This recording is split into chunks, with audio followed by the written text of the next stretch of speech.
bersabda, "Idza aradallahu biqaumin ahatan." Apabila Allah berkehendak untuk menjadikan seseorang itu mengalami kerugian,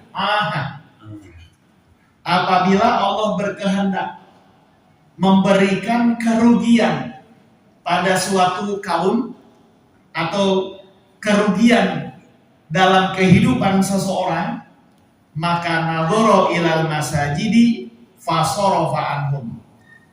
Dia memandang kepada orang-orang yang sedang beribadah di masjid-masjid, tapi dia berpaling dari mereka. Jadi artinya salah satu tanda orang yang dikehendaki oleh Allah mendapatkan kerugian dalam kehidupan dunia, rumahnya dekat masjid.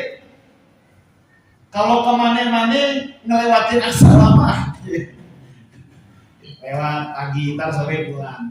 Kalau mau rame musola gitu doang. Coba nggak pernah masuk ke dalamnya, nggak pernah masuk ke dalamnya. Jadi pagi lewat, siang lewat, malam lewat, sore lewat, cuma lewat doang.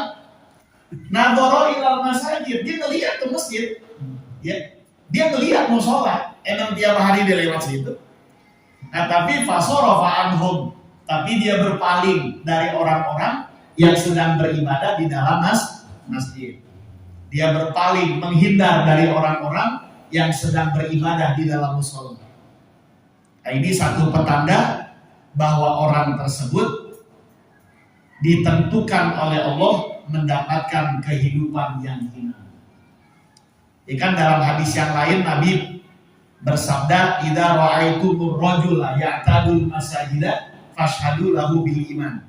Apabila kalian menyaksikan seorang lelaki yang sering mondar-mandir ke masjid gitu, sholat maksudnya, ya, bukan numpang kencing doang. Sholat 5 waktu dia mondar-mandir tiap hari, ya, 5 kali sehari semalam. Kalau memang dia rutin melaksanakan sholat di masjid tersebut, Nabi bersabda, "Fashhadu lahu bil iman."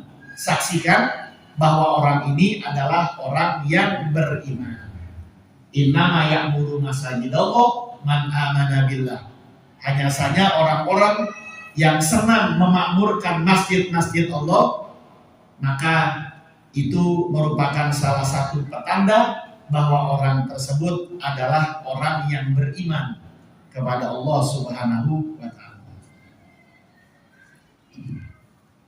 Ya gitu. Justru orang yang rajin ke masjid rumahnya rada jauhan dikit. Nah ini pintu belakangnya pas banget benduk.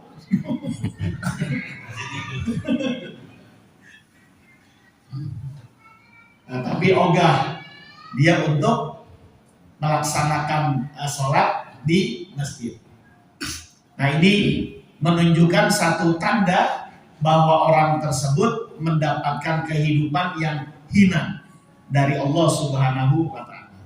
Nah, jadi gampang mencari ciri untuk ngenalin orang-orang yang dimuliakan oleh Allah dengan orang-orang yang dihinakan oleh Allah.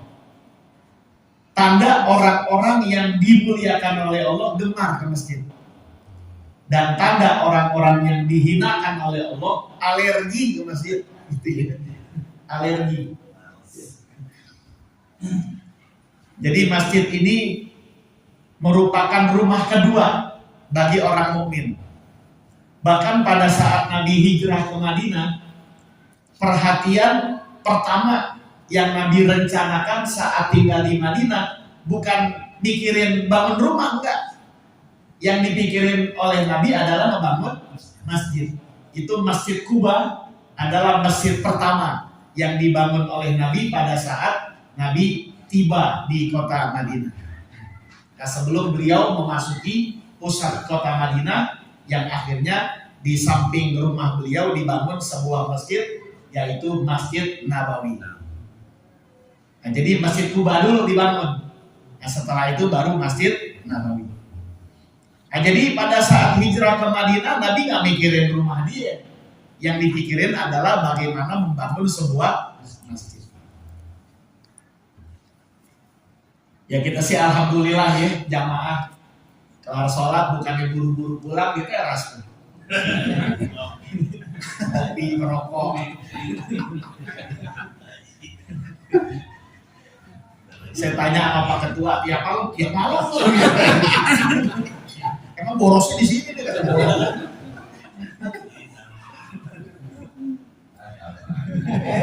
Tetap bocoran ya.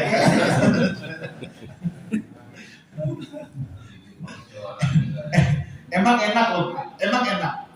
Ya, saya sendiri kalau ditanya Ustadz, kegiatan Ustadz yang paling enak gitu, itu apa?